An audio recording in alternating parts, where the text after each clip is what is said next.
Italian Football Podcast. Hello, everybody, and welcome back to another episode of Questions from the Italian Football Podcast Patrons, where you, our patrons, decide what the show is about by simply sending in your questions via DM on Patreon. I'm joined, as always, by Carlo Garganese. So let's start with the first question, which has been sent in from Akbar P. He says, can you guys do an Inter's all-time worst 11 and a Juve's all-time worst 11 plus the manager? And if they played each other, which team would lose?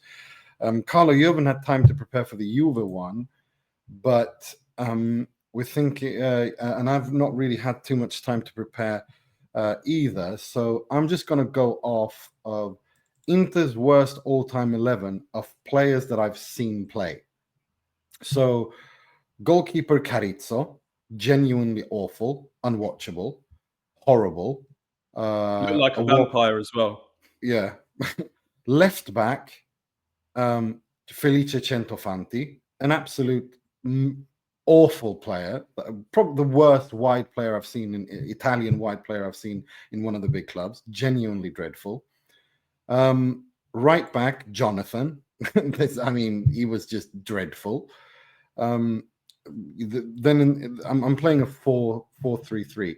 Nemanja Vidic was genuinely eye-bleedingly, eye-gougingly dreadful at Inter.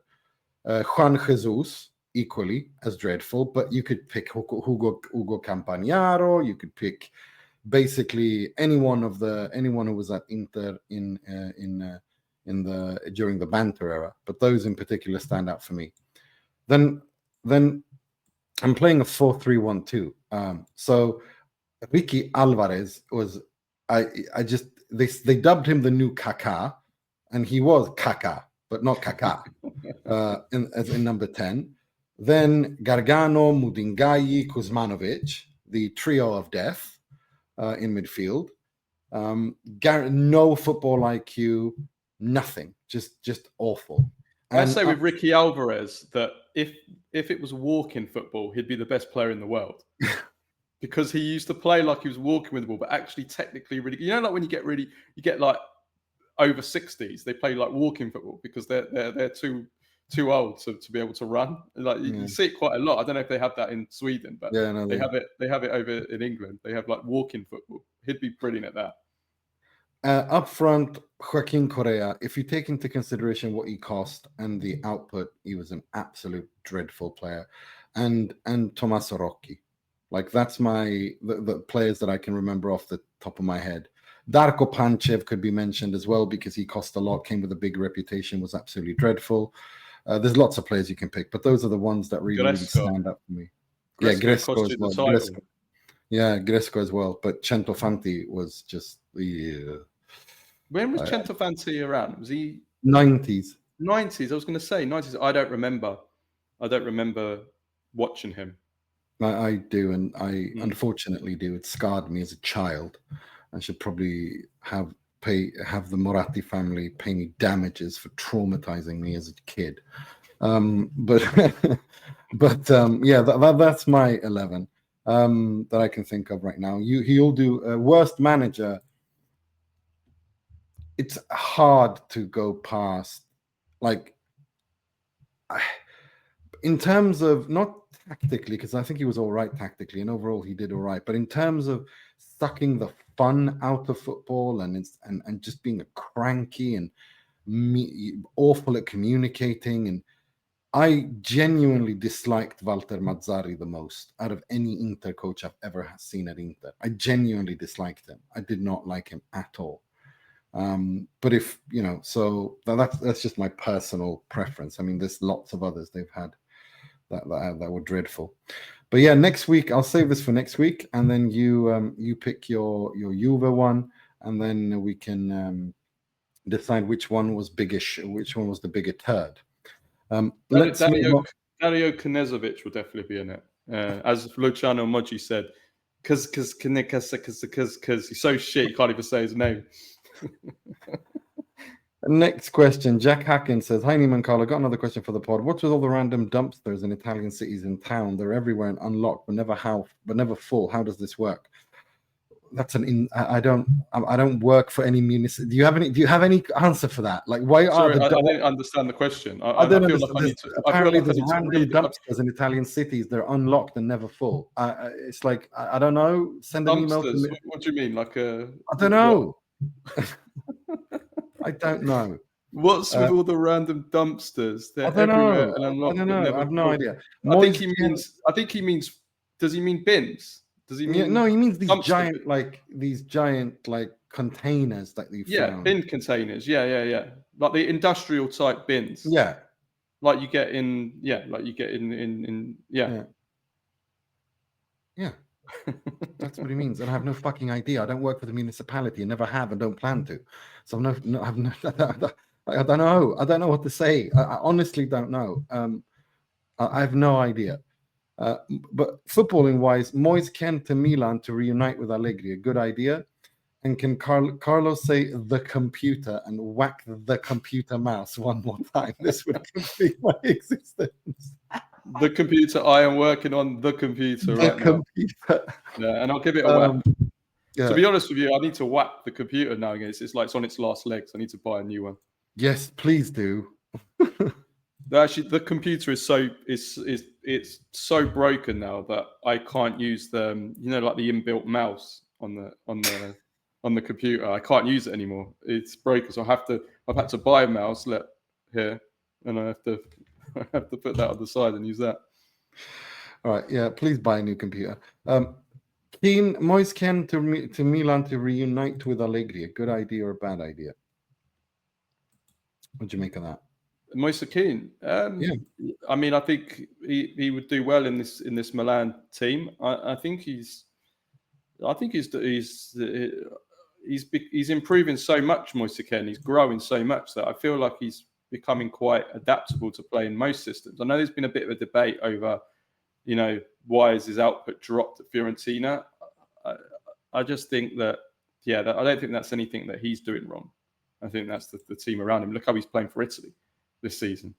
No, I agree. I think that given how mobile and dynamic he is and how he the step he's taken in quality, I think he would. And also under Palladino, that they alternated. Like he didn't use the same system all season, did it? He used the back three and he used the back four, Palladino. So and Kean was great throughout the whole season. So I don't know. I'd need to look into the numbers because I know that's become a bit of a debate. Like, is Kean as good as a lone striker compared to as a two? Whereas for Italy, he's flying in a two. I don't know.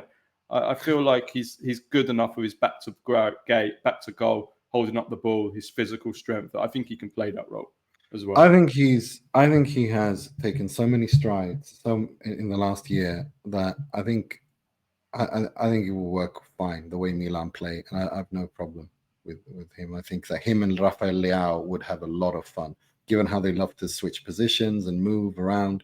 I think and Pulisic as well. That's a very good front three. I think that will cause teams a lot of trouble. Next question, Magnus Kaufman says, nostalgic question. Can you describe Zambrotta? How good was he? Did he actually prefer the left on the left side, even though he was right-footed? And also, Carlo, can you confirm, if you remember, did Capello actually put Balzaretti at right back so Zambrotta could play left back? I remember it being funny because Balzaretti was really left-footed. Have a good one, Magnus from Oslo. What I remember about Zambrotta was that he was just such a utility man. He was great in every position, whether it was left wing back, whether it was midfield, whether it was full back, and he was so good at it. He started his career as a winger stroke forward, actually, Zambrotta. Yeah. Then when he joined Juventus, when he came from Bari, he was playing as like a side midfielder, sort of like in a midfield four. Like right midfield, I think he played mostly there. Then I'm just trying to think of when he moved back to fullback. And I remember in Euro 2004, even though Italy went out in the groups, he was unplayable. That was him at his peak, 2004, when he was left wing back. He was unplayable. He would just make these runs from deep, a bit like Spinazzola, but Zambrotta was much, much better defensively and more consistent and solid. Agreed. And better 1v1, much better 1v1. Defending 1 by 1, yes. No, and also going forward. I remember Zambrotta used to go past, and he would be like, "Oh, he's not going to go past," but he managed to somehow always go past his man. I was always impressed. I mean, I think Spinazzola's amazing. Well, I think Spinazzola may be more skillful in slow spaces, but Zambrotta better, just beating his man for pace. He was like unplayable. You knew what he was going to do, and you still couldn't stop him. And that was Euro 2004. So I think it would have been Lippi that converted him into a wing back. I think if I'm getting my years right, I think it was Marcello Lippi when Lippi went back for his return, and then he converted him from a midfielder into a wing back. I'm pretty sure it was Lippi. Mm-hmm. And then, of course, he started playing that for the Italy national team, and then obviously they won the World Cup. But then, so he started as a left wing back, and then he started moving over to the right as well. Where the Balzaretti thing, I can't remember whether Balzaretti played left and Zambrotta right, or the other way, or both. I cannot remember, but it wasn't Capello that created this new role for him, and that was his best role as well, as a left wing back. Agreed. Even though he played the 2006, he played as a right wing back when Grosso. Well, he started off as a left, didn't he? And then Zaccardo was so bad, they brought in Grosso, and Zambrotta went on to the right. Next question. Jamie Drum says, "Hi guys. Next Q&A is with Ronaldo becoming the first football billionaire. Do you think you'll ever see a footballer as famous or more famous than him? And what does Ronaldo have that these other modern days footballers don't in terms of them being not so famous?" I don't think I quite understand what you mean by famous. I mean, someone like Lamine Yamal has the potential, or Mbappe, or they're megastars. But I don't. I mean, Ronaldo was the first. Like Ronaldo and Messi, that battle was like it was a unique era in football, wasn't it? In the sense that you had two big megastars that elevated each other and broke records, and one played for Barcelona, one played for Real Madrid. You had them kind of going at each other like that. Now you have, so people are hoping Lamine Yamal and Mbappe can become that. But you see, I don't think that'll ever happen, because it's just a different era. I think just those two, that perfect moment in time when football kind of changed and tiki-taka was introduced, and Ronaldo, the physical specimen he was, and they were playing for rivals as well.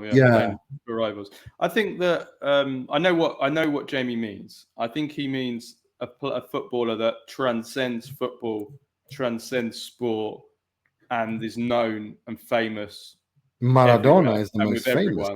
Maradona and Pele. I think, given the way the world is now, and there's so much more access today with social media and everything. I think Ronaldo probably is the most famous footballer there's ever been. I think with everyone in terms of transcending. Then you can put it pound for pound, because in Maradona and Pele's age, people wouldn't see him that much. They'd see him on the newspaper every now and again, and once every 4 years they'd see him. Or if there's exhibition matches with Pele, they'd see him. So I think in terms of that overall access and the reach that a footballer has regularly on a daily basis in terms of fame, I think, Ronaldo maybe won't ever be beaten. That's fair. But for me, I think if you talk to people cross-generationally, Maradona and Pele is still like... everybody knows, even like non-football fans know Pele and Maradona for sure. But I think Ronaldo, takes it to another level. Ronaldo has the advantage also of the way that he looks as well. He has he looks the part. He looks like a star. He looks like a movie star. The way that he presents himself and everything, the way that he's marketed. With Maradona, Pele, they didn't have that. No, they didn't. And Messi, right. Messi certainly doesn't have it either. Next question is two questions. It's from Gio Petrulli and Misa Kulikian. The first one is from Gio Petrulli. He said, should Juventus use a back four when they play Real Madrid, especially following Bremen's injury? And Misa Kulikian asks, What are the odds of Spalletti taking over Juve after his team gets touched up by Real Madrid at the Bernabeu on Wednesday night, like guests on Epstein Island? Bloody hell. And will he manage to give an identity, or he'll also fail and be part of the biggest circus of Turin called Juventus? I'm glad this is going to be our free segment on the, on the Q&A with that question from Misak. Thank you, Misak, for getting our views down to zero. But topical, at least, after what's happened with Prince Andrew over the last few days. That's twice, 2 episodes in a row. I've mentioned Prince Andrew. Okay, well, let's preview the game. Let's preview the Madrid Juventus, and we can answer those questions. And while we do that, so yeah, Real Madrid versus Juventus this Wednesday, 22nd of October, Santiago Bernabeu, Champions League match day 4. The team news is for Real Madrid: no Rudiger, no Trent, probably no Mendy. Carvajal, I think, is back in training, but I don't know if he's going to be fit to play this game. And Juventus, of course, Bremer is out, meniscus. For me, he's not getting back to the new year, knowing how meniscus injuries work. They said December. I don't think he'll play until the new year. Cabal, hamstring, out till November. Milik, because he's still alive. Pinsoglio, they're out. Moretti, I think, is back from injury, but he's obviously not fit enough to play or to start anyway. Probable 11s, again, depends on kind of like the injured players coming back, but Madrid, we're probably looking at Courtois, Valverde, Militao, Huijsen, Carreras, Tchouameni, Ceballos, Vini, Goulet, Mastantuono, assuming he's fit. He come back from injury. Mbappe, the same. He came back from injury and played at the weekend as well. And then with Juventus, like the first question from Gio is, should Juventus use a back 4 or should they play back 3?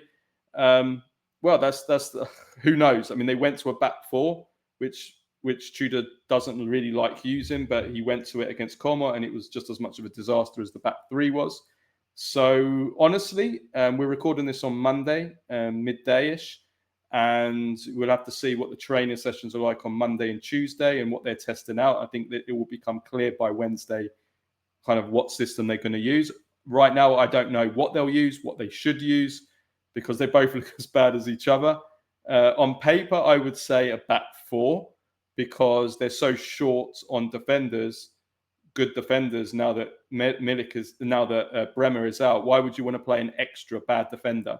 You're better off just playing 2 bad defenders rather than 3 bad defenders and just transferring your quality where you have got better players, in the midfield or the attack. But ultimately, as we'll get to, I don't think it's going to matter. They're going to lose. But if they stick with the back 4, we're probably looking at Di Gregorio, Kalulu. I think Gatti has to come in for Rugani. You can't play Rugani again. Gatti and Kelly at centre back. Oh, this is awful. Cambiasso at left back. Then Thuram, Locatelli, and Koopmeiners if he starts again. And then in attack, you're looking at Yildiz, Conceição, because they're the only wingers that they've got fit and available. Because Zagrova is out as well. I should have mentioned. And then I think Jonathan David, you have to drop after that performance. And I would expect Vlahovic to play. So if it's a back 4, that's what I see happening. If it's a back 3, then the back 3 will probably be Gatti, Rugani, and Kelly, and Kalulu at right wing back because Juventus don't have anyone else. Or maybe stick McKennie as a wing back and Cambiasso as the other wing back. McKennie could also potentially play centre midfield instead of Koopmeiners or Locatelli as well.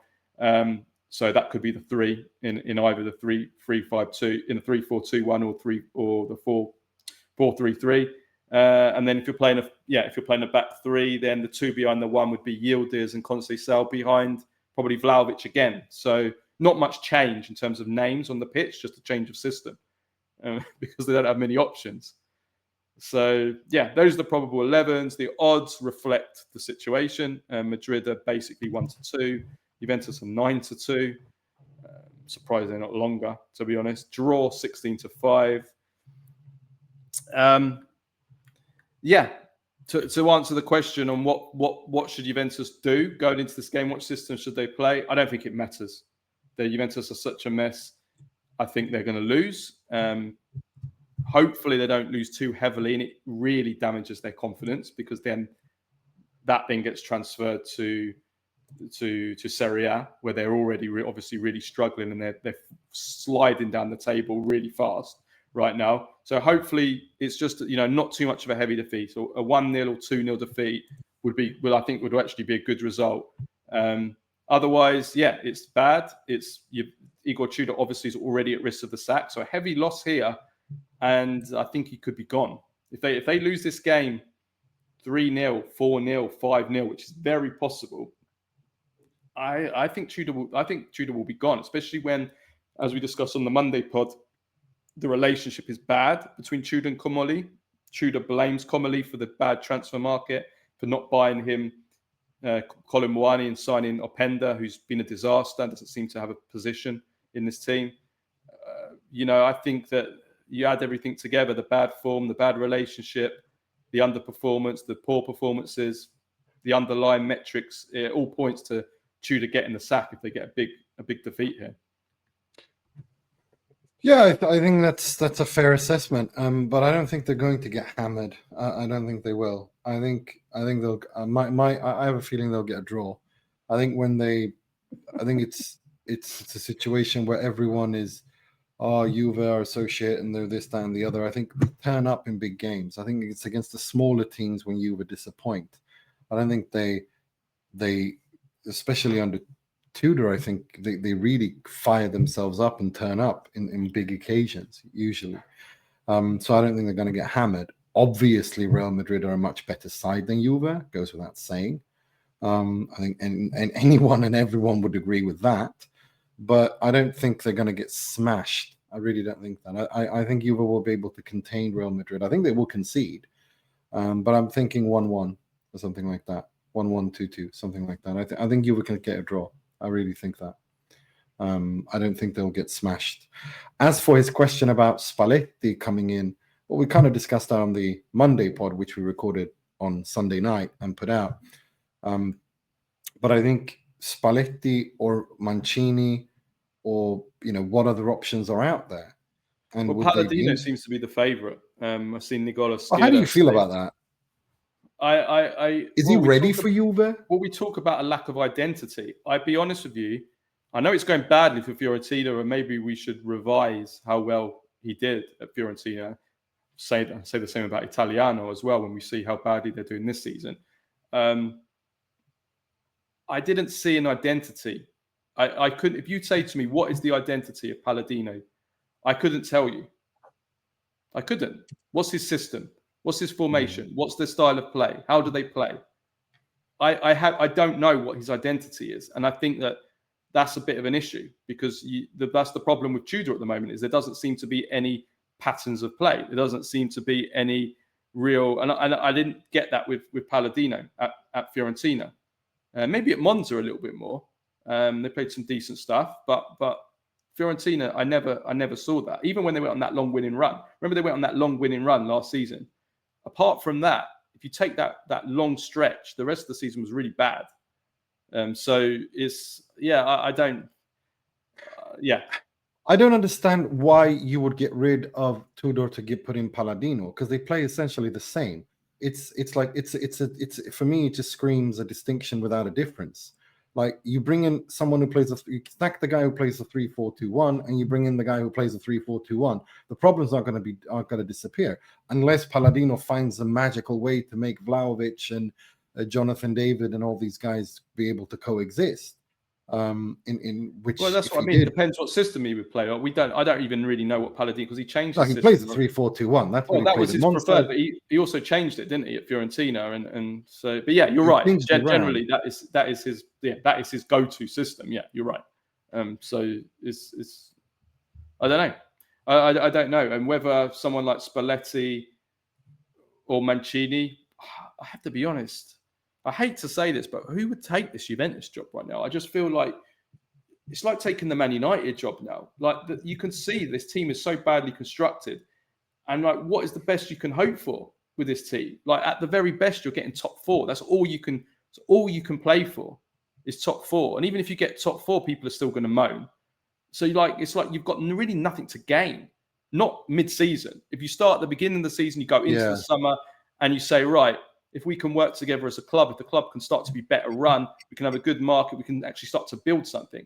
But someone like Spalletti or Mancini goes in when the cards are already being dealt.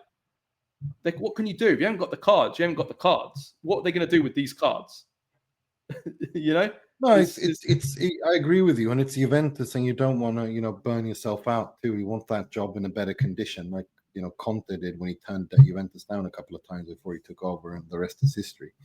It's also a little bit about playing, making the right decision at the right time from a strategic point of view for your career. Can I just say one final thing I want to say about Juventus? I was going to say this on the Monday pod, but I forgot to say it. Now, obviously, there's a financial angle here, and Juventus qualifying from the group phase is very important financially. And the fact that they went out so early last season, going out in the last 32 or the last 24 in the first knockout round, that obviously hurt Juventus financially last season. So, just listen to what I'm saying here. I'm not saying it's going to be good for Juventus to go out in the league phase. What I'm saying is, this Juventus team or squad has been so badly constructed and so ill-equipped to fight on two fronts that if Juventus want to get in the top four, the best thing that could happen is they go out of the Champions League in the league phase. So they can focus on the Serie A. Now, I'm not saying that's a good thing, because the money that they will lose from not getting through the league phase will be, pretty devastating for the club. No, you're talking about just to finish top four in the Serie A. It'll be even more devastating. It'll be even more devastating if they go through the league phase and inevitably get, because this Juventus team is not good enough to get past. I predicted they would go out in the last 24. This Juventus team is probably not good enough to get past the last 24. Unless they get some absolutely shit team, which I still wouldn't bank them going through. Like after we saw what happened with PSV last year, even with the weakest team, they still went out. This Juventus team is not good enough to go very far in this Champions League. But it would be better if they went out early, and then that would give them more chance in the league playing once a week, because this team, this squad is just completely ill-equipped. They're just not deep enough. With Bremer's out, Rugani starting, don't have a right back, don't have anyone after Thuram and Locatelli. What's going to happen once Thuram gets tired, which he already looks tired now? Thuram is tired. The centre midfield is a disaster. They've got no one to come in. The injury list is starting to pile up again already now. As it always does, because that medical team is run so badly. This squad cannot cope on two fronts. Not deep enough, not good enough, full stop. So, and if Juventus lose this game to Real Madrid, they'll have 2 points from 3 games. They'll be in a real uphill struggle to qualify. And which is why I'm saying this. It might even be a better thing. I don't know. Again, I haven't done the maths. I haven't worked out the maths, but I'm saying that if Juventus qualify, I think what you're saying is that for the chances to finish in the top four, given the lack of depth, I think that's fairly clear what you're saying. I haven't thought about it, so I really don't know what to say to that. But yes, sometimes you have to cut with the cloth you're dealt. You have to deal with reality. You've got the cloth you've got. Now you have to make a dress out of it, and it is what it is. So I understand that kind of calculation. I think it's an absolute abject failure and disaster that Juventus should find themselves in this position. But that's something we've spoken about at great lengths for many a time. Prediction, you're saying 1-1. I think 1-1, 2-2 draw. Yeah. Oh well, I hope you're right, but I can't see it. I'm going to be kind and say 3-1 Real Madrid. The other Champions. Let me just go through the other Champions League fixtures with Italian teams, because we didn't preview this on Monday. PSV Napoli and Union SG versus Inter on Tuesday, and then on Wednesday Atalanta versus Slavia Prague. So good fixtures for the other 3 Italian teams. All of them should win. We need 3 wins. Yeah, we need 3 wins. Full stop. We need 9 points. No excuses. No excuses. With Napoli are decimated, but I still expect them to be this PSV team who don't look as good this season. PSV as they did last season. Either. No, I agree. And the Inter and Atalanta have some of the easiest fixtures on the they have to win these. There's no excuses. As for the Europa League and Conference League, we've got Steaua Bucharest, Bologna, Roma, Victoria Peltsin. So that's on Thursday. Bologna's the early kickoff. And then the Conference League, we have Fiorentina away to Rapid Vienna. And that's the... Again, 3 wins. I'm sorry. Yeah. And if I think for Pioli, it's a little bit last chance saloon. If he doesn't win that, I think that's the sack. I really think that. I don't think he survives losing to Rapid Vienna. I really don't think so. So yeah, no, 6 wins. They're still defending him. To be fair, they still seem to be supporting him. But yeah, then we're talking about a different ball game if they lose to Rapid Vienna. No doubt about it. Essentially, we need 6 wins from the Italians. It's as simple as that. They have some of the easiest fixtures going on. These are must-win games. They all have to win them. There's really not much to say than that. Juventus are the only ones who are up against it against Real Madrid, if we're perfectly honest. Yeah, agreed. Right. Yeah, so that's right. that. We're gonna do a preview. All right. Next question. We're gonna do a preview of Napoli Inter, aren't we? Yeah. Well, let me read the question. Pasquale Nero says, are Napoli and Inter the most likely Scudetto contenders once again ahead of their game on Saturday? We'll answer that question within this. Again, we're recording this on Monday, and both Napoli and Inter are playing on Tuesday. So we have to see, who they put out, which players they rotate. And Napoli not really able to rotate much because they've got so many players out, but Inter will be able to rotate for sure. So we're doing this, a little bit early, but there are obviously lots of talking points that we can discuss in and around the actual team news. But I'll race through the team news stuff first. So the game is on Saturday. It's the early kickoff. It's 1800 CET. It's in Naples at the Stadio Maradona, and it's Serie A match day 8 now. The team news is, Napoli are decimated. So Lukaku's out till Christmas. Lobotka's out till the end of November. Rachmani, McTominay, Højlund, Rachmani's been out for quite a while. McTominay and Højlund missed the game at the weekend that they lost. So we have to see kind of what happens with these guys. It's still a bit premature to know how bad those injuries are and whether they'll play in midweek. If they play in midweek, then we'll expect them to play at the weekend as well. Politano and Buongiorno is the good news. They were back at the weekend as substitutes in that defeat. So they're both available. We'll see. I mean, Politano hasn't been out for too long, so I think he'll start against Napoli.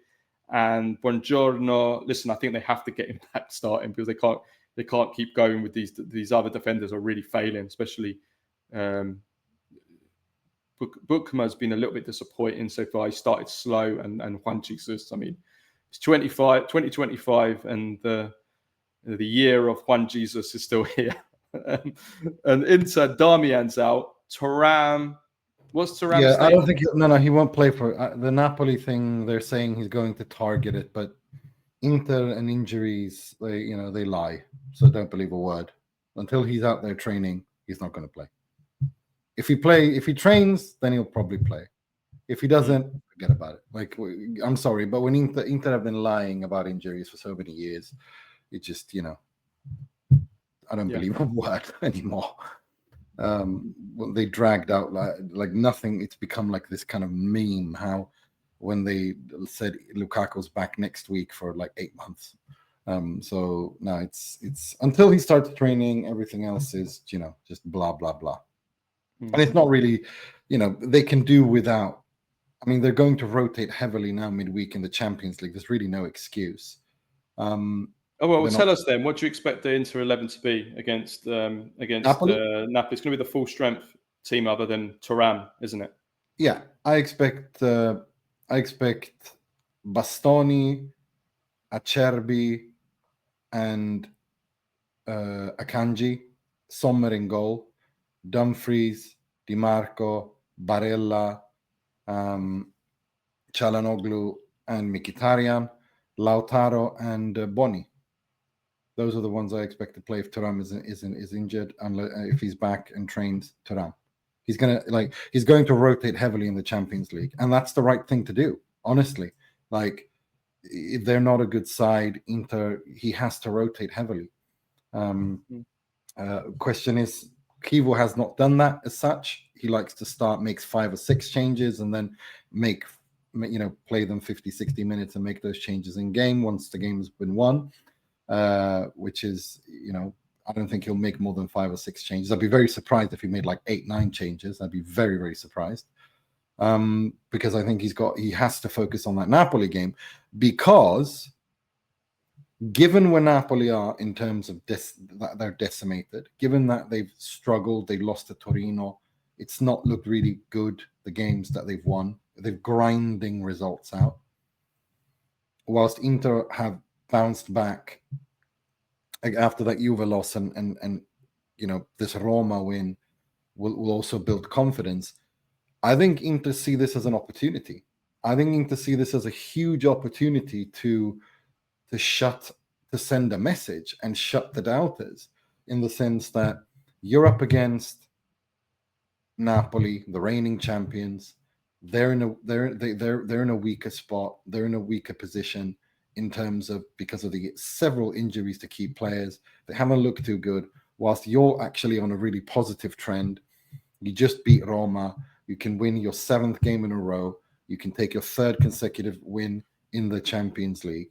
So you're on a very positive trajectory. There's an opportunity. I think based on how how Kivo communicates and manages Inter, he's that kind of a guy where he's like, guys, we have an opportunity here to send a clear message, not just in the Scudetto race, but to everyone, that we're the real deal.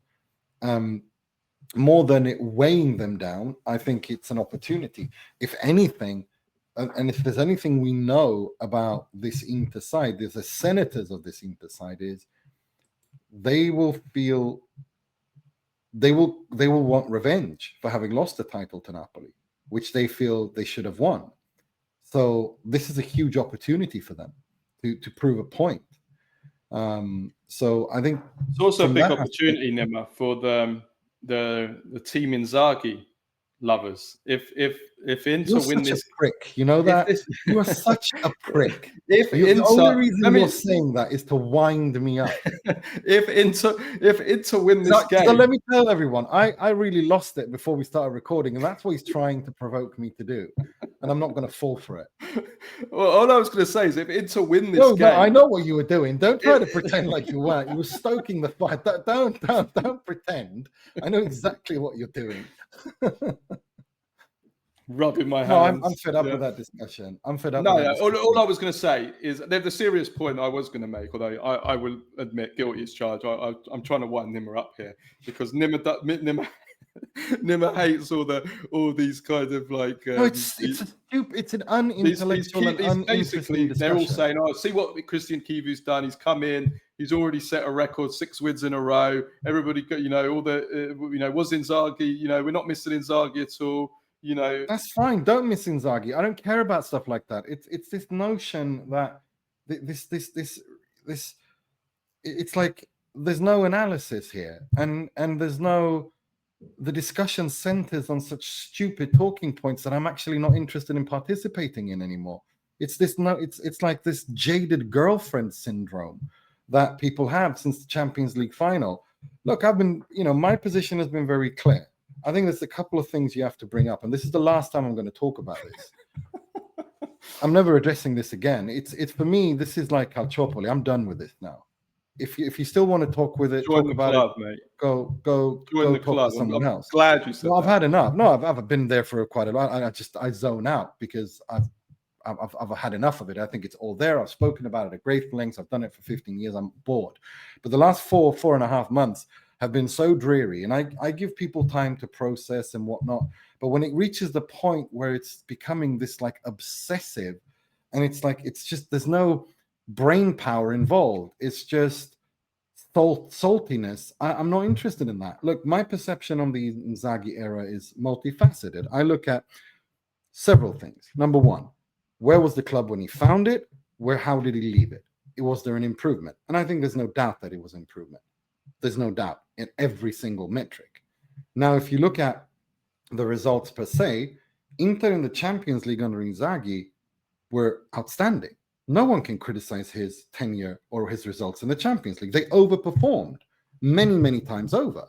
And they were a big European side. Agreed. Playing, sun's in my eye, playing teams that are demonstrably better than them and measuring up to them time and time and time again. And that, the miracles they performed against Barcelona in particular, I think it's just outstanding. I mean, they did it against Real Madrid, even though they lost. The performance-wise, the way they approached the games, Liverpool at Anfield, and also in the first leg at the San Siro, that was really, really good. He really overperformed there. He won the Coppa Italia. He won the Supercoppa 3 out of 4. There's not much to talk about. The issue is twofold. Then, did he win enough Scudetti at Inter? No, he didn't, especially last season. It's one thing if Napoli wins the Scudetto at 90 points. You have to respect that. I think Napoli were one of the best teams in Europe that season, and I think their hammering of Liverpool at the Maradona under Spalletti proves that, just objectively. I think Napoli fully deserved that Scudetto. It was a great win. And if you go back and listen to our Mercato review that summer, if you remember, I distinctly remember giving them 9.5 out of 10 and saying this is the most Spalletti team Spalletti's ever had. And I had them as a dark horse to win the Serie A, as much as that annoys certain people. But last season was a failure. He should have, the point tally was 82, 83 points. That's very low. Inter should have done better. Absolutely. But then you look at, okay, well, was the squad deep enough to compete on all fronts? No, it wasn't. And if you look at the investment over his 4 years, was there enough investment given for him to compete as much as he did? No, there wasn't. It was an overall profit. Now, the way that's the results. Why that's my analysis of it. The final thing is the manner in which he left Inter. Now, if you remember, when we did the post-match post-mortem on the Champions League final, I said he has tarnished his legacy at Inter, and he has. The way he left, the way he handled his exit was not good, and it has tarnished his legacy at Inter. That's my conclusion of that.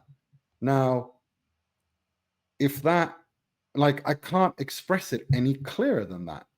And if people want to be butthurt and salty over losing 5-0 in the Champions League final, or the way, or think that this destroys everything else, that's up to you. That's your choice. That's got nothing to do with me, and we just have a honest disagreement. I look at it differently. You look at it differently. That's fine.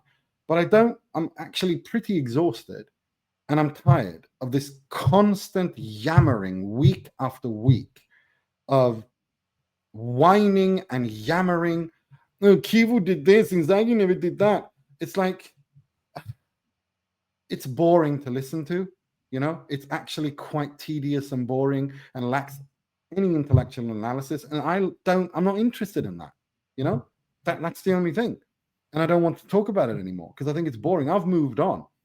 I think that Inzaghi gave me some fantastic memories. He also gave me some negative memories. Overall, I think the positive outweighs the negative. That's it. It's not harder than that. And when people, the thing that pisses me off, an example of what I mean of this anti-intellectual thing view is, you're biased against Kivu and you're biased for Inzaghi. Christian Kivu was a member of the treble-winning squad. The treble-winning squad, every single member there, me personally... You've got an agenda against Kivu, Nema.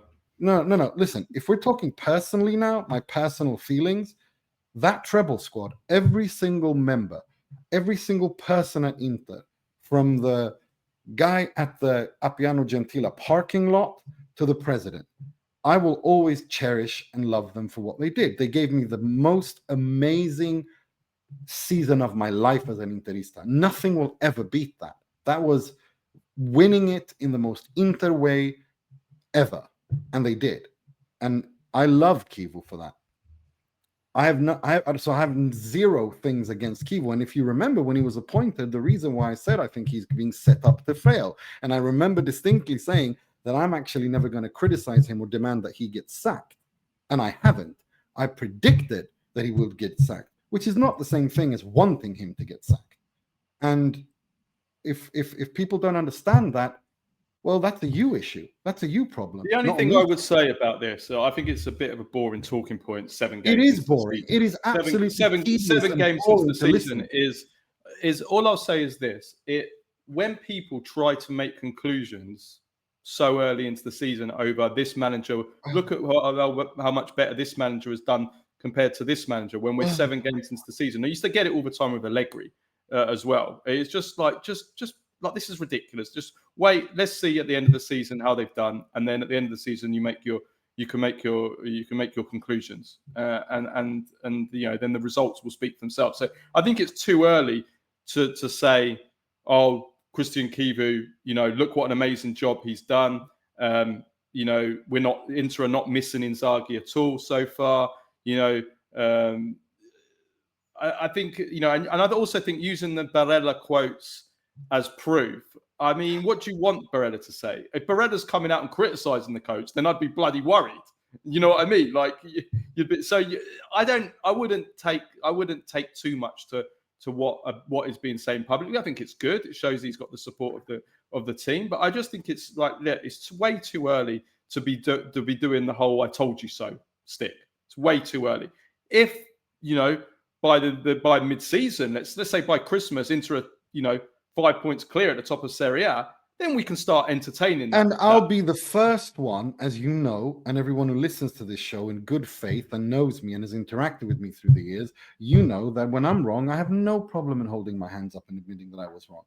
I have no problem with that at all, because I don't have put any personal prestige in these things.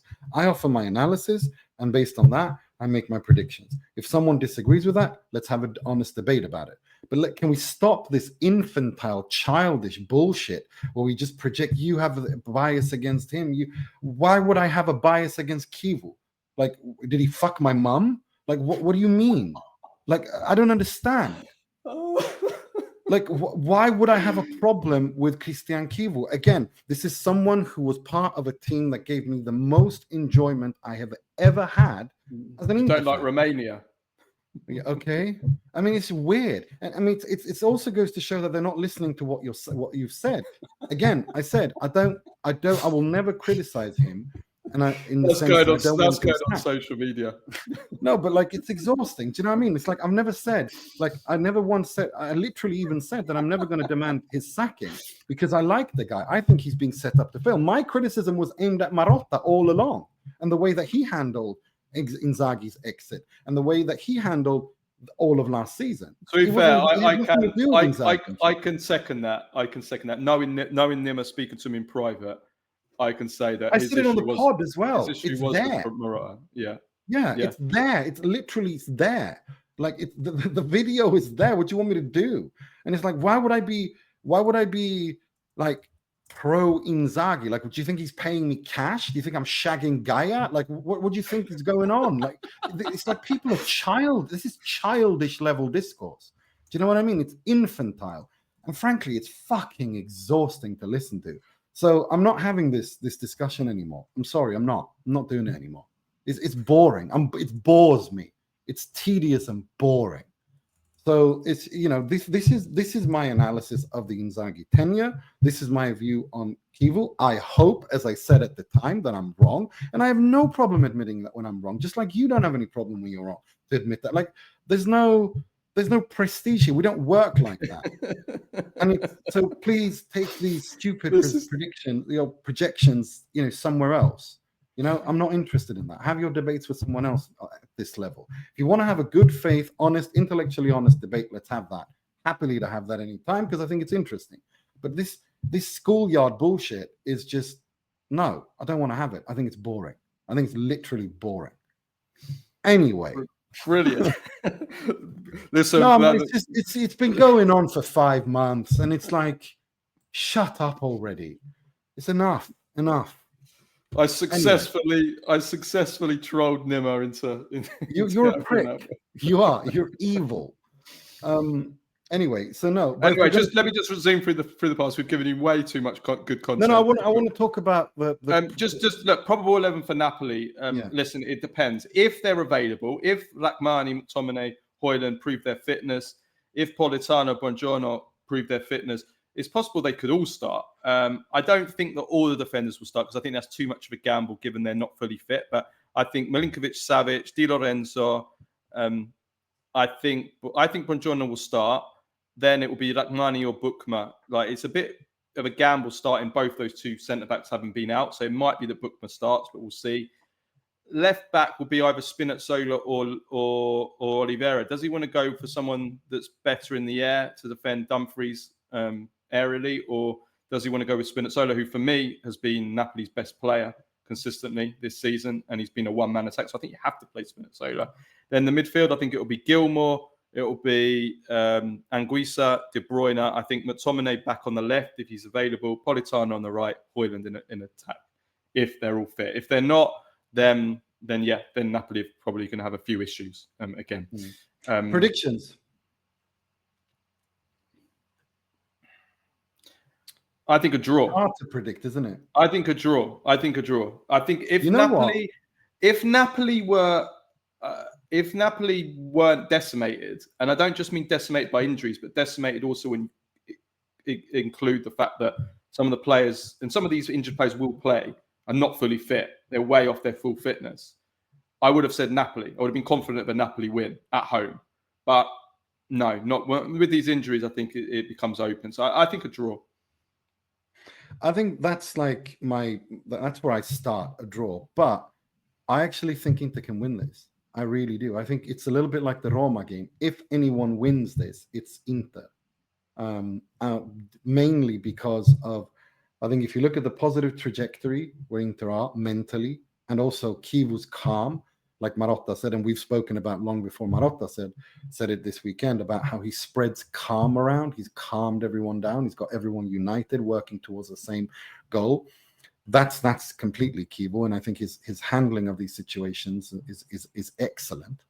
And also, if you look at, given the squad where they are in terms of health and fitness, I think there is an opening here. There's a chance here for Inter to send a message, to send a clear, strong message and build on this positivity. And it's also an exam, because what we saw against Roma, which I criticized on yesterday's pod, on Sunday pod, about there were, the in-game management and when Inter kind of gave the initiative away. I think, if Kivu can show that he's learned from that, and Inter can show that they can handle this situation, and Kivu can show that he can handle it in game, different times in the game, without dropping too deep, being pragmatic, but also managing the game, gestire la partita, then this is a big opportunity for Inter. And I think that I say if anyone wins, I think it's Inter who win. But yeah, I'd say a draw. Yeah, pretty much basically like how I view the Roma game. I think it's a draw, but if anyone wins, it's Inter, if that makes sense. Yeah, fair enough. I mean, based on the form and fitness and everything, you'd probably go that. But again, we're recording this before the midweek games, and we'll see what comes of that. Right, let's move on. Yeah, let's move on. Yeah, let's move on to the next question. CJ Barilla says, Liverpool are in terrible form, but Federico Chiesa is playing well. Does he deserve to start for Liverpool now? It feels like we have this question every week. It's like Fratesi and Chiesa. I do think it's a valid question right now, because Arne Slot clearly seems to have some kind of issue with Federico Chiesa. I'm sorry, it feels personal now, because Liverpool have lost 4 games in a row. They're in terrible form. They're playing terrible. Their new signings, Wirtz has struggled to find a place yet. Isak's been really, really bad. Salah's been a disaster. I don't know what the hell has happened to Mo Salah this season. And you have Federico Chiesa, who look at these numbers for Federico Chiesa. 7 appearances, only 1 start, 6 sub-appearances, 171 minutes, 5 goal contributions, 2 goals, 3 assists. Federico Chiesa has an average of a goal contribution every 32 minutes this season. In the Premier League, it is a goal or assist every 24 minutes. And against Manchester United, he come on and he got an assist 6 minutes after coming on against Man United to get the equaliser. So I don't know what else Chiesa has to do in order to get a start. I mean, what does he have to do? The fans love him, and you speak to any Liverpool fan, they all want Federico Chiesa to start. They cannot believe how Salah is still starting, how Isak is still starting. So I don't know. Slot seems to clearly have an issue. That doesn't mean that Federico Chiesa suddenly back to his best and he's going to rip up the Premier League and anything. It just means he deserves a chance from the start. He deserves a run of games. Give him a run of games. And I would like to see that to start from Liverpool's next Champions League game.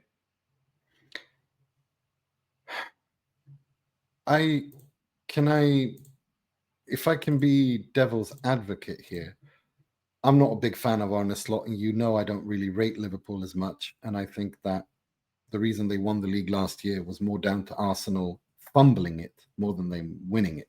That's my opinion. I think Arsenal have been the best team in England for a couple of seasons now.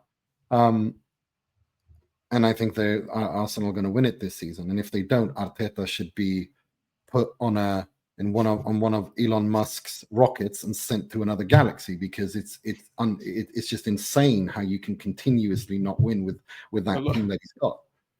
And again, Taremi and Arnautovic. When you can join Korea, Taremi and Arnautovic and be catapulted into the sun. But so, and I don't support anyone in England either. So please stop with that nonsense too.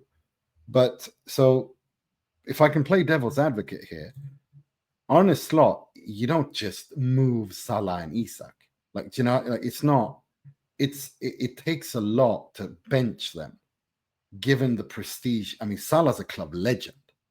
You can't, he's not just anyone.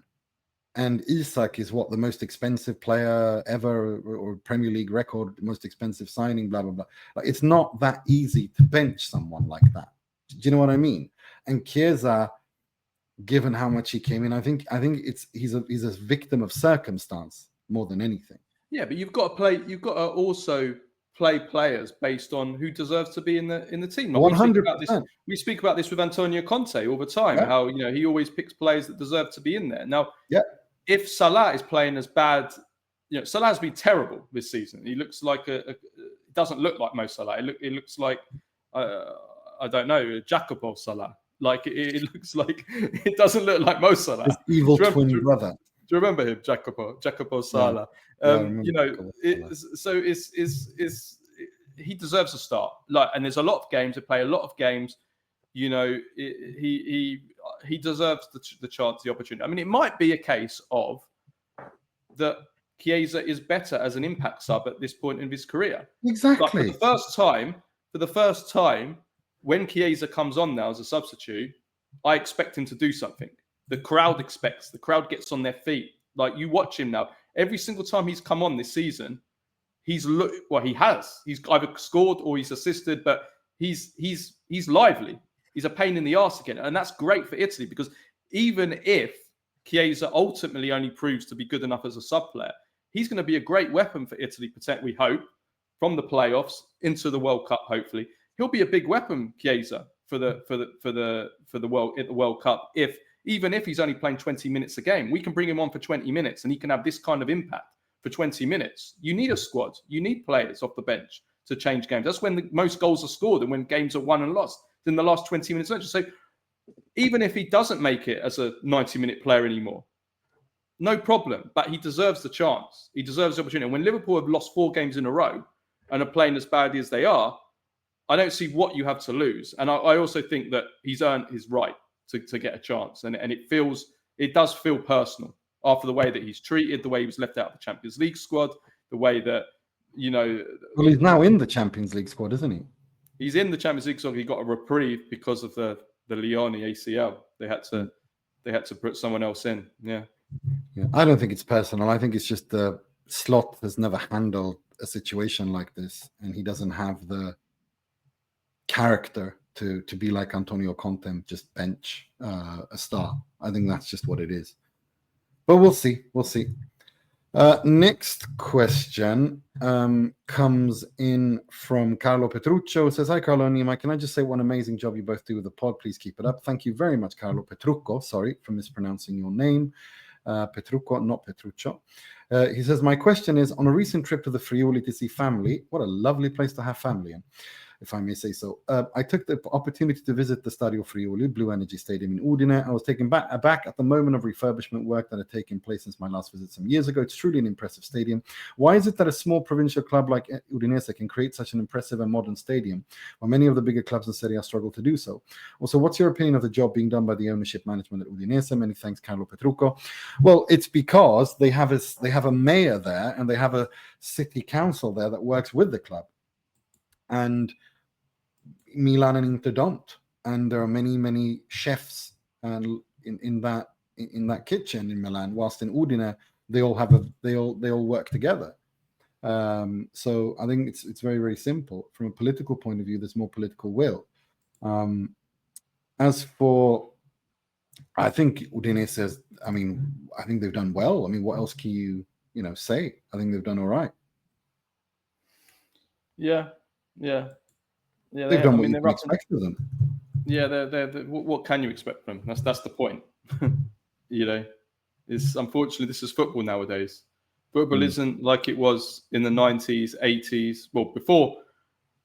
Up until the new millennium, really, and even a little bit into the new millennium, where any team could dream of becoming champion.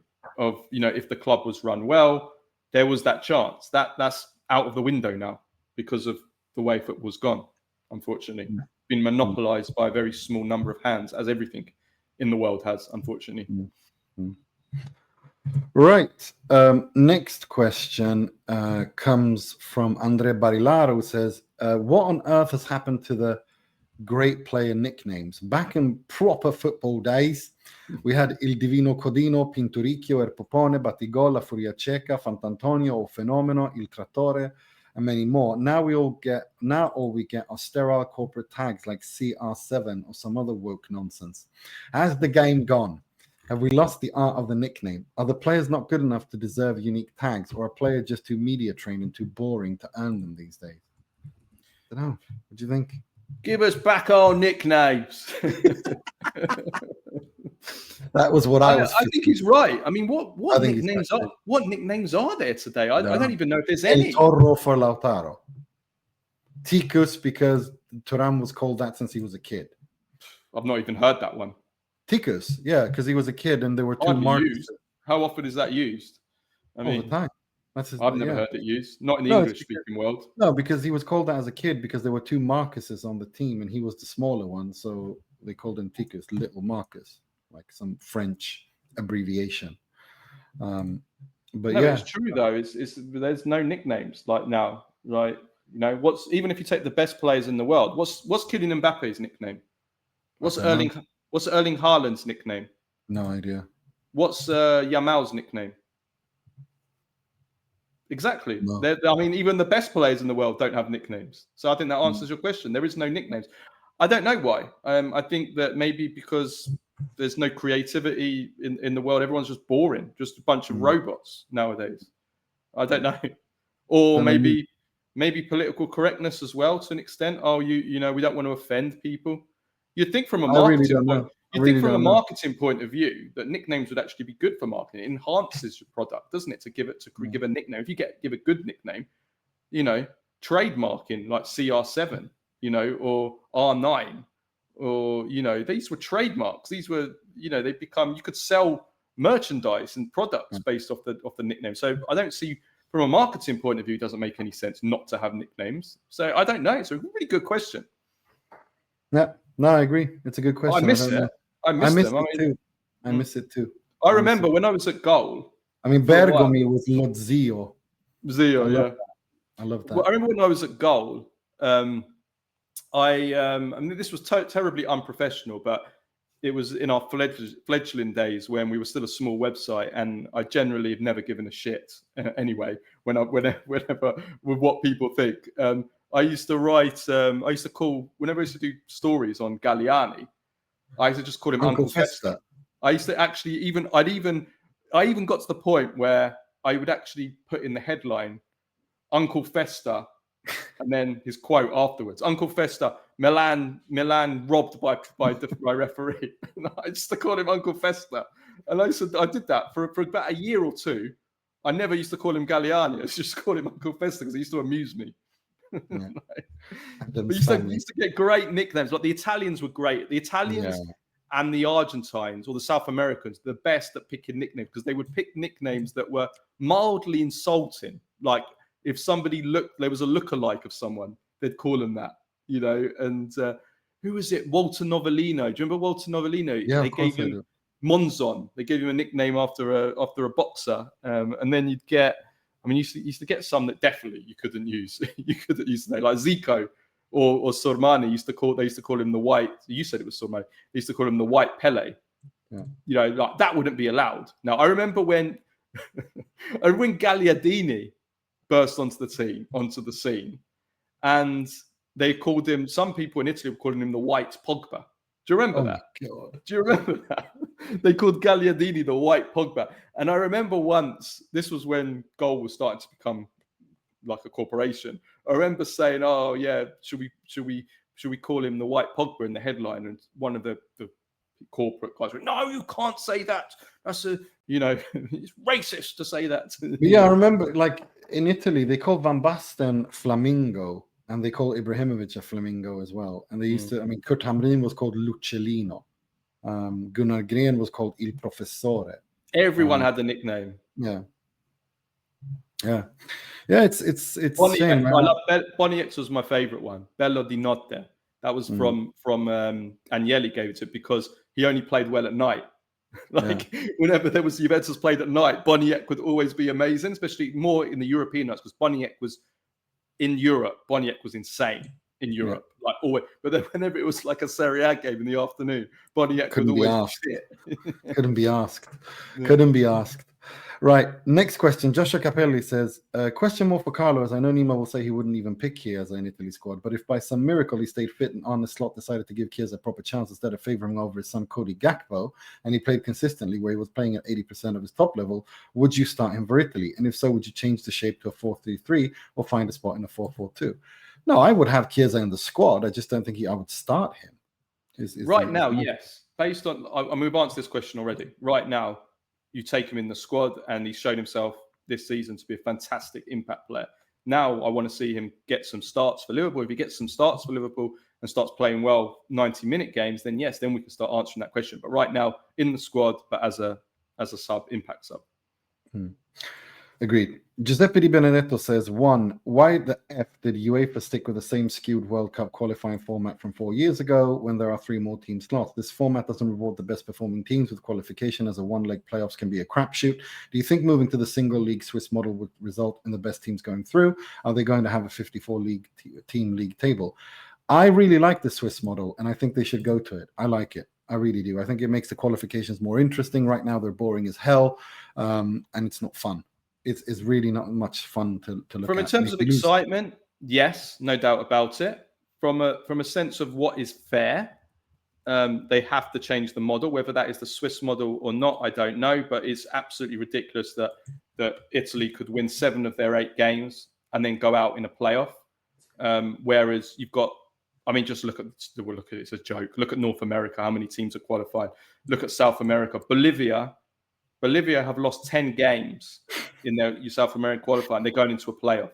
Yeah. You know, Brazil, how many games have Brazil lost? Is it 6? I think Brazil have lost or something stupid like that. And they've qualified easily. They qualified by about 10 points. You know, it's so flawed. The model is how on earth how anybody with any competence could come up with this model is just laughable. And that's again, as I've said, that is one bit of sympathy that I do have for Italy, because it's just not fair at all. Agreed. His second question is, getting back to Calcio, have you been watching Serie B? Do we really have a chance of Palermo and Avellino returning to Serie A? Do they look like teams that will really challenge for promotion? Any teams in Serie B that we should be keeping an eye on, especially for potential stars? I think it's a little bit too soon to talk about that. So please remember to send in this question around December, and I'll give you a proper rundown of that regarding future stars. I think we're just like 8-9 games in. I think it's too soon to say anything. But yes, Palermo have a shot. And Filippo Inzaghi really has an opportunity here to do something. And not just do well in the Serie B, but also use that as a launching pad to get to the Serie A and do something in the Serie A. So it's been a great start for Palermo. They've got 4 wins, 4 draws, 2 points behind Modena, who had an even better start, 5 wins, 3 draws. Frosinone, Cesena, Monza, Venezia. Oh, so it's very, very tight. Avellino are 9th with 12 points. So it's really, it's an interesting Serie B, for sure. The shirt I'm wearing, thank you to mymysteryshirt.co.uk for that, is Mantova. They drew against Südtirol on the weekend. They're on 5 points in 19th. Sampdoria, unfortunately, in 18th on 5 points. Bari. So it's very tight in the top and the bottom. But I think it's way too soon to say anything like definitive, in terms of the Serie B, because I mean the top goal scorer right now is Ettore Liozzi. He's 30 years old. And he scored 5 goals for Modena. So I think we have to wait a little bit. So ask me that question again, or send in this question again in November, December, when we've seen more games and there's more to talk about. I think it's a little bit too soon to say anything definitive there. Mike de Rob says, "Hi guys. If we consider the next Italy games are essentially meaningless against Moldova and Norway, which underused or perhaps younger players would you like to see be given a shot? Who should we be considering taking to the World Cup if we're lucky enough to get there? Also, is there a place for Chiesa?" I keep telling you this Chiesa thing every week in this team. Gattuso clearly seems interested in giving him a try. P.S. I realize Carlo talked about his ideal 11 in the most recent pod. I'm talking more about some potential breakout players, guys who can plug some of our deficiencies. I'm not going to go on the Chiesa thing. We kind of already covered that.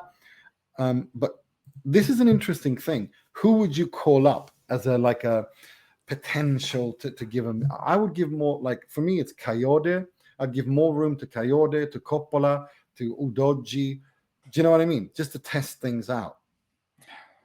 Well, so they've got to be playing at club level. Coppola's not even getting a minute. So what's the point? He's not getting a minute at all at Brighton. As long as they're playing, they're getting some minutes, then yeah. I don't know. We haven't got enough players that are playing. Cancellieri, I would like to give him a go, but obviously we're playing a 4-4-2. Obviously he's just got an injury. I don't know how bad that is. Yeah, Cancellieri. Yeah. Palestra, maybe. I know a lot of people are speaking quite highly of him this season. A good start. Maybe give him a game. I think, what's his name? Bartesaghi has done well. Yeah.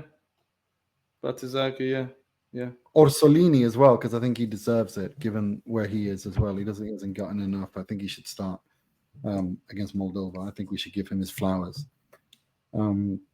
So there you have a couple. Yihuan Zhang says, "Ciao, Carlo Nima. What do you think about CR7's athletic level right now? I thought he wouldn't be able to play at the top level anymore after moving to Saudi. However, he continues to start for Portugal and score good goals regularly. Do you think he will still play a significant role for Portugal in next year's World Cup?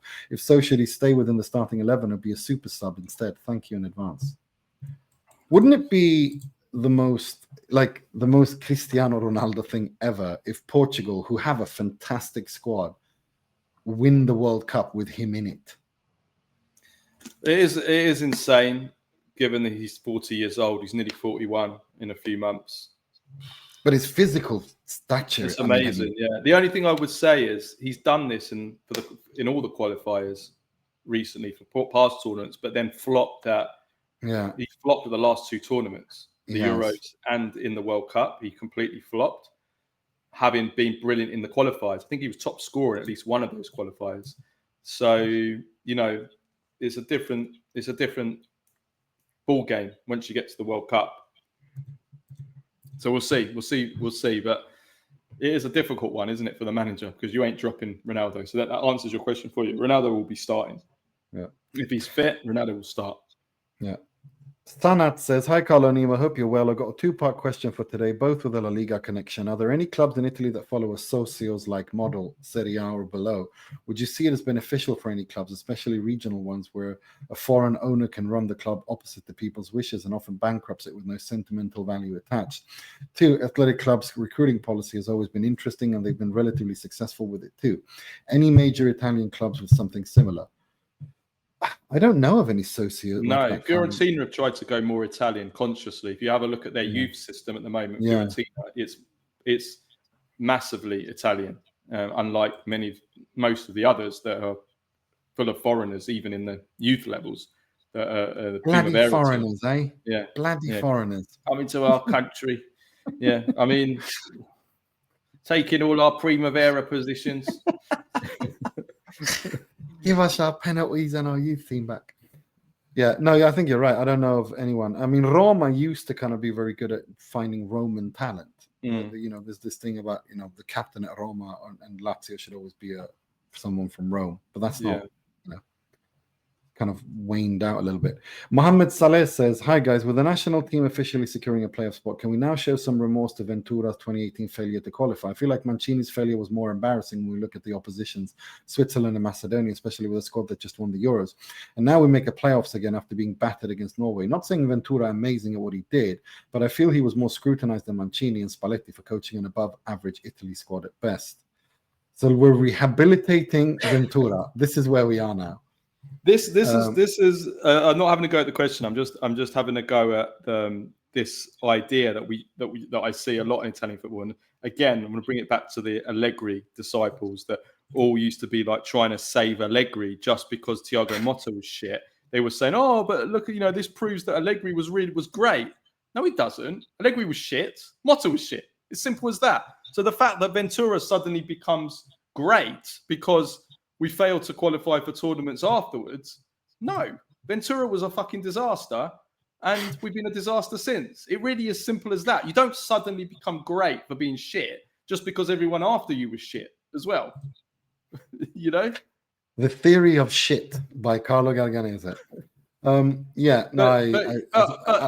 I saw he was talking about this Ventura at the weekend. I saw it. He was saying, of course he was saying, see, I finished second in my group to Spain, but we finished second. Well, I didn't have Norway in my group. I had Spain in my group.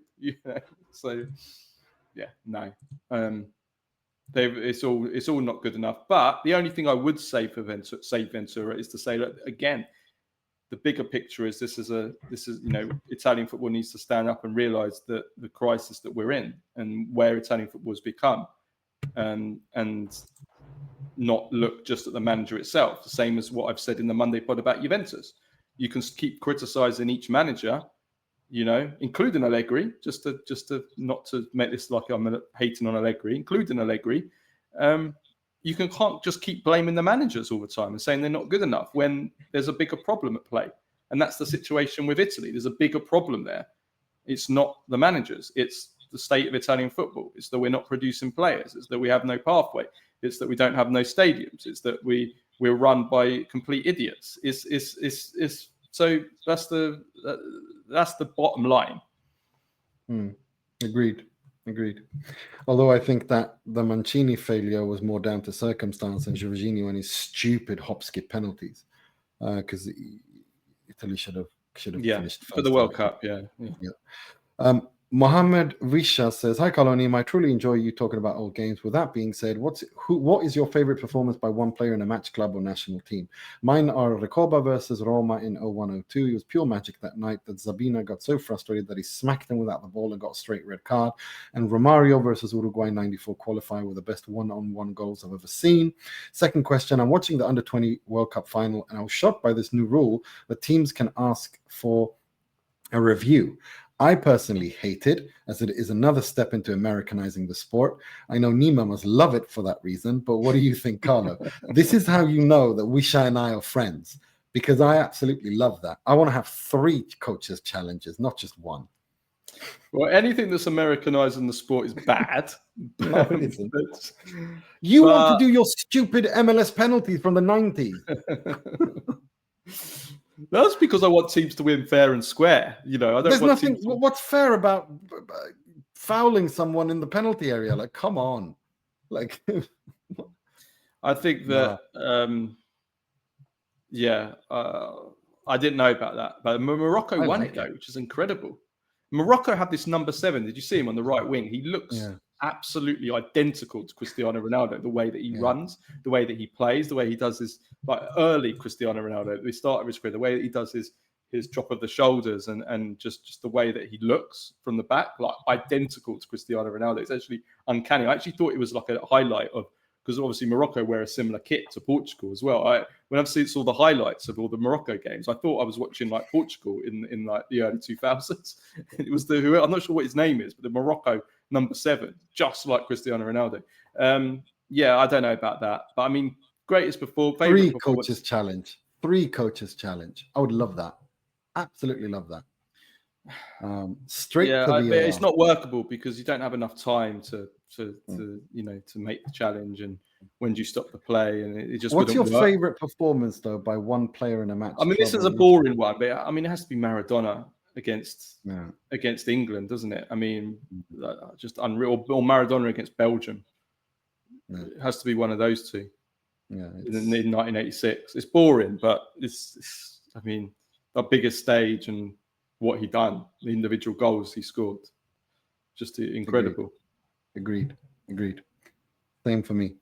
John Belfini says, Ciao ragazzi, I got a question and suggestion for the pod. First, I was disappointed when Napoli sold Caprile to Cagliari. I thought it was a perfect backup keeper for Meret and a potential to replace him over time. He's kept good form at Cagliari and seems bound to go to a bigger club next season. Where do you think he's best suited to go? And second, I completely agree with Carlo about the penalties being given at the edge of the box being too big of a punishment. I would love to see indirect free kicks brought back for fouls like this. It could force more creativity from the teams taking them and could potentially create more magical moments, like Maradona's goal against Juve. What are your thoughts? Thanks for all the great content you've given me for the past years. Well, thank you, John, for those kind words. The first thing, Caprile, Inter are looking at him, and I understand why Napoli sold him because they brought in Vanja Milinkovic-Savic. So that was just he's been really good this season, Caprile. Really good. Inter are looking at him. I know Milan are also looking at him. Yeah. To replace Magnon, but maybe as a backup. Is what the word is. But yeah, he's been really good, Caprile, this season. As for the penalties, I mean, I still think there should be like a bigger penalty area instead of the 6-yard box, where that's where you get the penalties. Do you know what I mean? Yeah, I think that's a decent suggestion. Because like I've always said, I think penalties are outdated, completely outdated. I think it's ridiculous in 2025 that we still have penalties and the punishment of penalties. I think that could be one thing we could try. It'll never happen because the people that run football want as many goals and as much chaos and as much, as possible, because people are more likely, the neutrals are going to watch the game. So it's an economic decision. It's a business decision to have penalties. So that it'll never happen. But yes, I think that's a good suggestion, Nima. Yeah. Cheers. Tommo says, Ciao guys, hope you're well. Do you guys have an English team you follow? Carlo, I can't imagine the dizzying heights following Bedford Town has taken you, but did living in England not sway you to follow an English team? I'm a West Ham fan, however. I was brought up more in the north of England due to my mother being from there. The shit I took for supporting them just made me love them more. I support Lazio, and I know there's an obvious link between the two, but for me, I started supporting Lazio through Gaza and later Miroslav Klose. Have no affiliation to Bayern or the German national team. I just really liked him as a person and a player. Are there any players similarly you admire? Great pod, been listening for a while and will continue to do for a while after. Thank you very much, Tom. That's really kind. I don't support any. I support 2 teams at club level, Inter and IFK Göteborg. And I'm a member of IFK Göteborg and have been for 25 years. At international level, I support Iran and Italy. Those are the teams I support. I do, however, have weak spots for teams. I have a weak spot for West Ham. I went to university with someone who's a massive West Ham fan, and I remember before they tore down the Berlin, we went there, and I'm very, very happy that I did. Lukaku scored for Everton that day, 1-1 draw. So I have a soft spot for West Ham. I have a soft spot for Liverpool, especially the football they played when I was growing up in the 80s, because I absolutely loved John Barnes. I thought I just love him as a person, as a player. Absolutely adore him. And when I've met him, he's just as big of a legend as he is on the pitch. He's just a cool guy. And so I don't have a team I support in England. I do have teams I have soft spots for, or I think they have an interesting story or history. But you supported Arsenal. They're your English team, aren't you? Yeah, Arsenal. I was a big fan of Arsenal when I was growing up as a kid. Massive. I I sort of like. I still support them. I still like they're my English team. I want them to win. I'd love it to see them win the league because it's been a long time. It's been 22 years since they've won the league, so it would be great. I did lose a passion a little bit though, kind of mid 2000s. I have to be honest. Just when this was more down to the Premier League, the way that the Premier League went, and the way it kind of sold out to like these states and criminals and everything. And I just kind of fell out of love of the Premier League in that sense. I just didn't feel like I could relate to it anymore. And so, I still want Arsenal to do well. But as in the 90s, as a kid, massive fan. Used to get all their kits. I used to go to their games. My dad used to take them. The very first game of football I ever went to watch was live in the stadium, was Arsenal versus Sampdoria. It was the Makita Cup, which was a pre-season tournament that they used to play there every single season. It was a 1-1 draw, which Sampdoria won on penalties. And in that game, Gianluca Vialli scored an absolutely insane side scissor kick volley, cross coming from the right. And Vialli did this absolutely outrageous scissor kick. I remember crying because at the time I was a massive Arsenal fan. And even though it was only a friendly, Sampdoria equalised.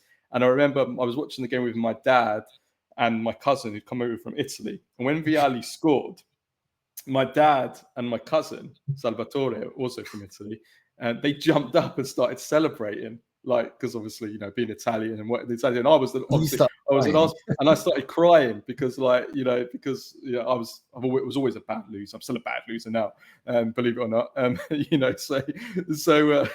Yeah. And I remember when I spoke to Vialli, bless him, before a few years before he passed, I spoke to him on the phone, Vialli. And I told him the story. I said the very first game I watched was this Arsenal versus Sampdoria game, which you scored this amazing goal in. And he remembered it. He goes, yeah. And he was so modest. He goes, yeah, that wasn't a bad one, was it? Wasn't a bad goal. I was like, a bad goal. It was like maybe one of the best goals of your career. It was unbelievable. So if you haven't seen that, YouTube Arsenal versus Sampdoria, 1991. It was after Arsenal were the reigning English champions at the time, and Sampdoria were the reigning Italian champions when they played that game. So, is there a player or person, like a player that you really admire and like, that you have no affiliation with, where they're from or their club or anything like that? Who would that be? God, I mean, you can't pick Roberto Baggio. You can't pick Diego Maradona. Do you know what I mean? Yeah.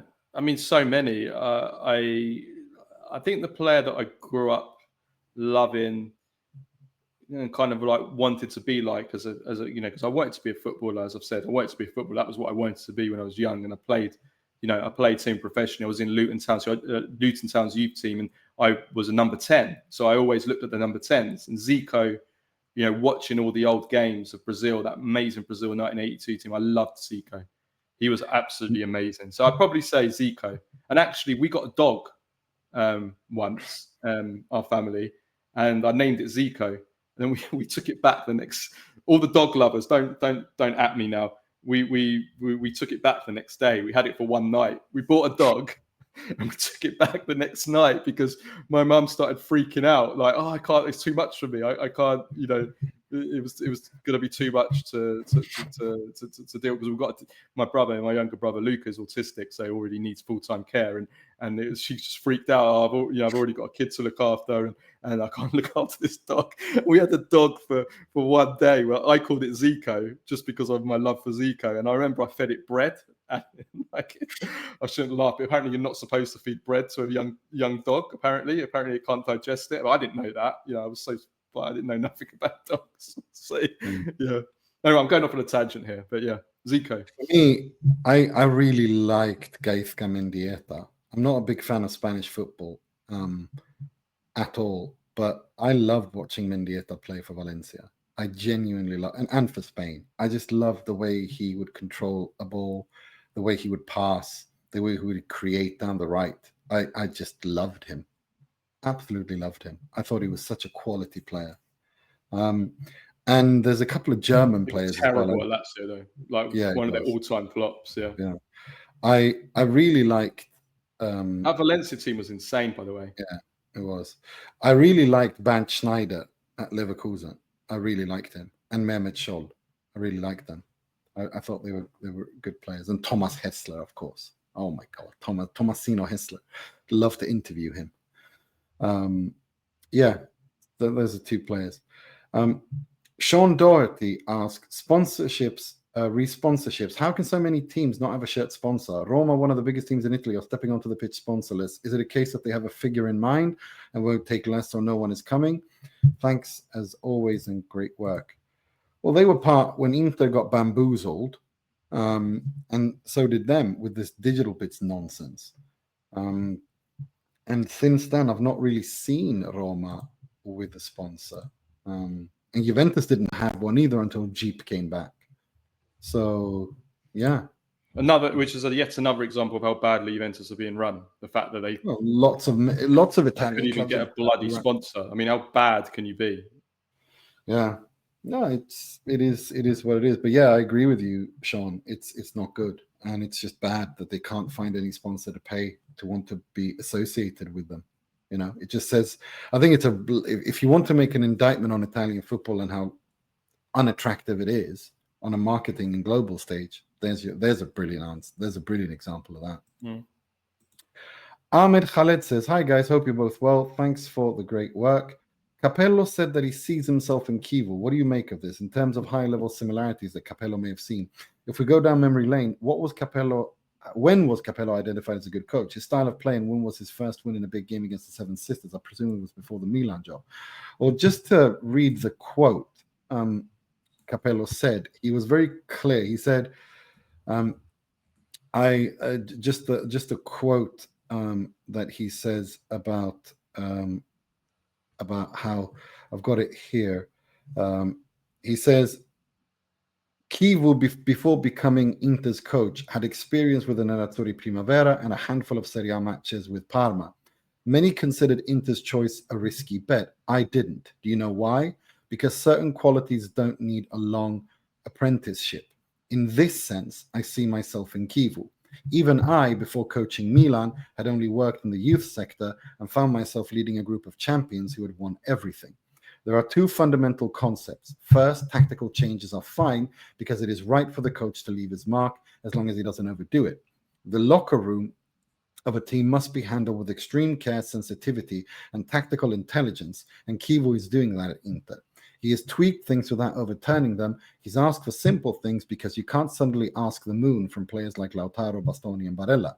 Secondly, work on the player's mindset and convince them that Inter's cycle is not over, that they still have a lot to give.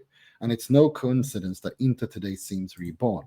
So though that's the aspect that Capello said that he saw himself in Chievo, which is a very high praise. And so, and exactly that point, Capello didn't have anything before he joined Milan. He came from the youth ranks, didn't he? Capello, he was the Primavera coach at Milan, for a few years. He was the Primavera coach with like Maldini, Costa Curta, who obviously became part of his team. And then I believe he had a spell as a caretaker man. I think he was assistant to Niels Lidholm for a season, and then I think when Lidholm left towards the end of the season before Sacchi took over, I remember he finished that season and became like caretaker man, interim manager for like the last games of the season, I remember. And then I think he was in the running to be the new manager, but then Berlusconi hired Sacchi instead. And then when Sacchi left to take the Italy job, was that 91? 91, yeah. He then took over the... He was just caretaker and Primavera coach before that at Milan. Yeah. And I think it's exactly that Capello talks about. That I think it's such a brilliant thing he said, is to get champions on your side when you don't have experience as a coach. That's a big challenge. And that's what he sees himself in. And I think that is very high praise by Capello. And, that's great. So yeah, it's a great compliment, and if Capello sees that, then I simply back off and say I bow down to Capello's superior knowledge of these matters. If that's the case, if he's seen it, then he must have seen or heard something to base that on. He must have. He doesn't just say things for the sake of saying them, Capello, when it comes to these matters. He knows what he's talking about. So that's very, very high praise, and that's something for Inter fans to be very, very happy about in terms of Kivu. Yeah, so, for sure. Right. We on to the last question now? Yes. Okay, so the last question is from me, right? And we're going to play a little bit of a game here because I was going to do this with Romeo Agresti last week, and then Romeo had to postpone, so we'll do it with him later. So instead, I'm going to play exactly the same game, but just change the names for you. And I'm going to make it interrelated, obviously, as you're an Interista. So what I'm going to ask you is I'm going to select a famous, very famous Inter match from the past. And I'm going to ask you to name the players that played for both teams. No cheating. So get away from Google. This has to be in your head, right? No cheating, Nima. You have to name the players, the scorers, the assist men, the substitutes, the coaches, and the referee. And there's 50 points in total. So we're going to see how good you are. You should be able to get most of them. Okay. So the match is: can you name the Inter players from Inter's famous 3-1 win over Lionel Messi's Barcelona in the 2010 Champions League semi-final at San Siro, the first leg? Okay, so let's start off. I'll go through one by one. Name Inter starting 11. Let's see how many you get. Okay, Julio Cesar, Maicon, Lucio, Samuel, Kivu, I think. Or was it Zanetti? Can't remember. I need a final answer. I'll go with Kivu. Can't remember. But it was Milito, it was Snyder, it was Eto'o, it was Pandev, and Cambiasso and Zanetti. Yeah, that's the lineup I'm going with. I don't think Thiago Motta started that game. You got 10 points from 11. The only one you got wrong was Motta started and Kivu didn't start. Oh, so Zanetti was left back. And Zanetti was left back. So you got 10 out of 11. That's really, really impressive. That's brilliant. Now this is going to be harder, so don't worry if you don't get all these. Can you name the 11 Barcelona starters? Valdes in goal, Alves to the right, Piqué and Puyol in central defense. The midfield is Xavi, Iniesta, Busquets. Zlatan was up front. Messi was on one side. I think, Pedro was on the other. Maxwell was on left. Great effort. You got 10. You got 10 out of 11. Again, who did I miss? The only one you got wrong was, and I would have got this wrong as well, Keita started instead of Iniesta. Oh, okay. In this game. Cool. Brilliant. That's incredible. That's great work. Okay, the scorers. This is quite easy. I'm expecting you to get all four. So who were the 4 goal scorers? First, the Barcelona scorer and the 3 Inter scorers. Well, Maxwell scored the opener, didn't he? And then, or did he?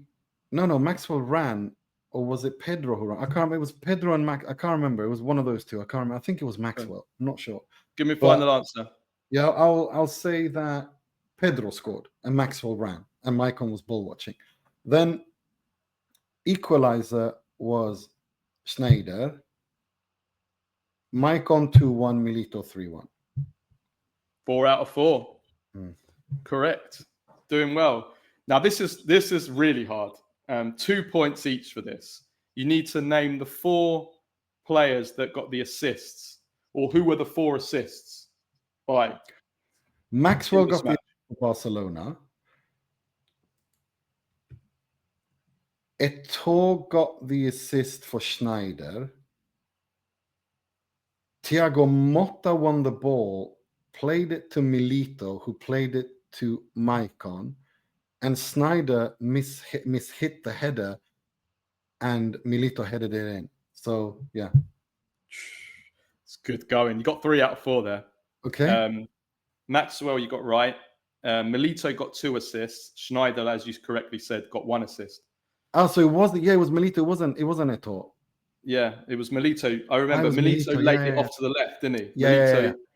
You're right. Milito that season. How the hell Milito didn't get into the Ballon d'Or top 30 that season is the biggest, for me, the biggest crime in Ballon d'Or history. That forget about who won it, who didn't win it. The fact that he didn't get into the top 30, he didn't get on the short list. Because if you actually look at him, in not only did he score 30 goals that season, but he scored in all the cup finals. He scored the winner on the last day of the Serie A season. But he was even if you look at the quarterfinals, the semi-finals, not just the goals he scored in all those games, but the assists as well. Like it's absolutely insane. He was the author of the treble. Yeah, no doubt about it. Okay, this is okay. First of all, we'll go do the easy one. Coaches. Who are the 2 coaches? Yeah, it was Guardiola, Mourinho. Okay, that was nice and easy. Right. Penultimately, the substitutes who came on. This is really, really hard. 2 points for each sub. So, starting with Inter. Stankovic, Balotelli, I remember because there was this bust up with Materazzi. Stankovic, I remember coming on. Kivu came on. Because it was just 3 substitutes back then, wasn't it? Yeah, three substitutes, yeah. Maximum of 3 substitutes, yeah. Yeah. So, yeah, I'll say, yeah, that's what I'm going with. So, just to confirm, your 3 are? Balotelli, Stankovic, and Kivu. Wow. 3 out of 3. Really? 3 out of 3. This is I have to say, this is an incredible effort. Barcelona. Oof. If you get this, I'm going home.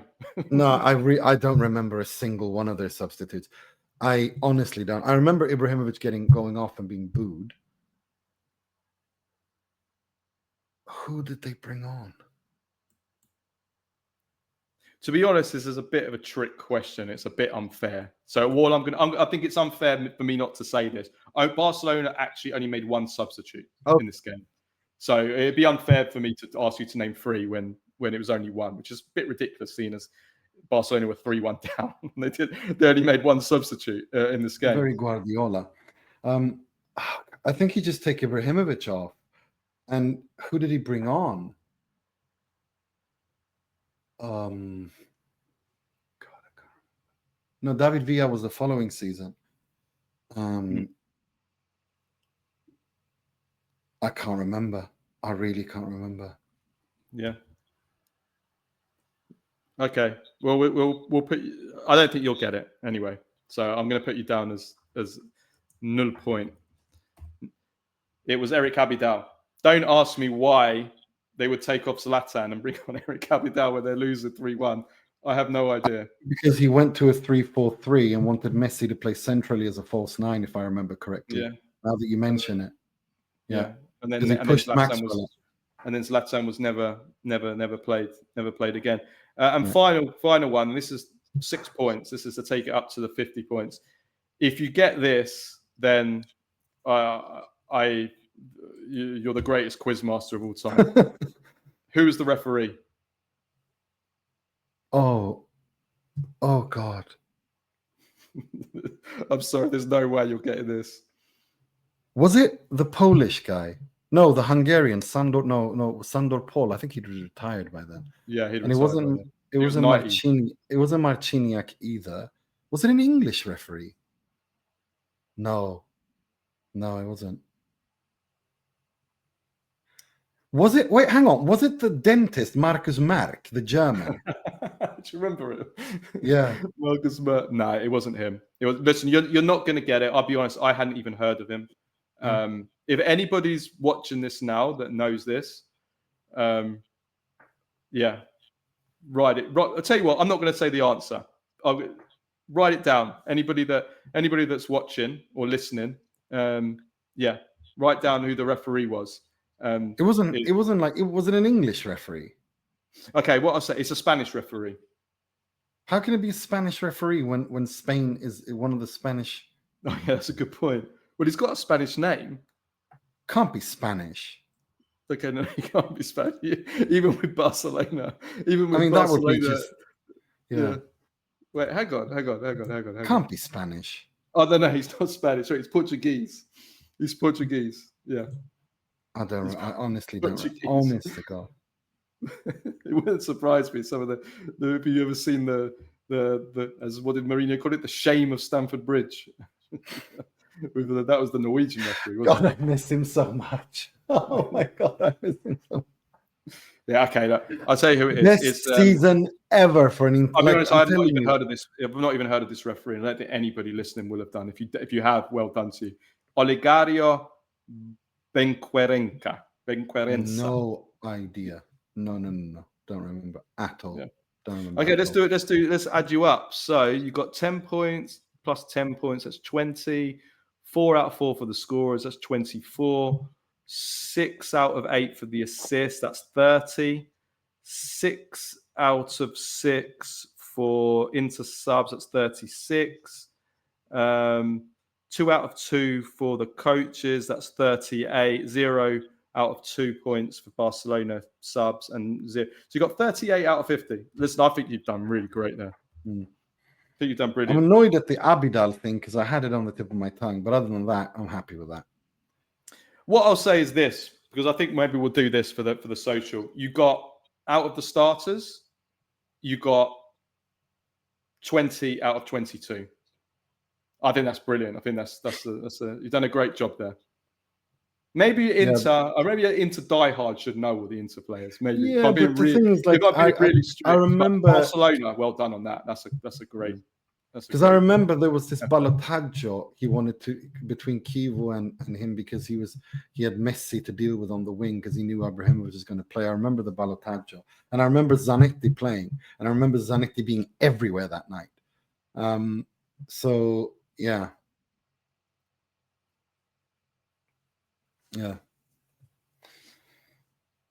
But yeah, no, it was and Thiago Motta, of course, because he gave the balance to midfield. Fucking hell, what a team that was! Brilliant team. Yeah. No, that's that. Right. Those are all the questions we had this week. Please do remember to send in your questions via DM on Patreon. We'll be recording next week. Next week we'll be doing Q&A as per usual. We'll be back later in the week. Carlo's doing a post-match, a Champions League midweek review. And then of course we'll be back next week for the usual Monday pod and Q&As next week. So make sure to send in your questions. Until next time, take care of yourselves and each other. Ciao, ciao.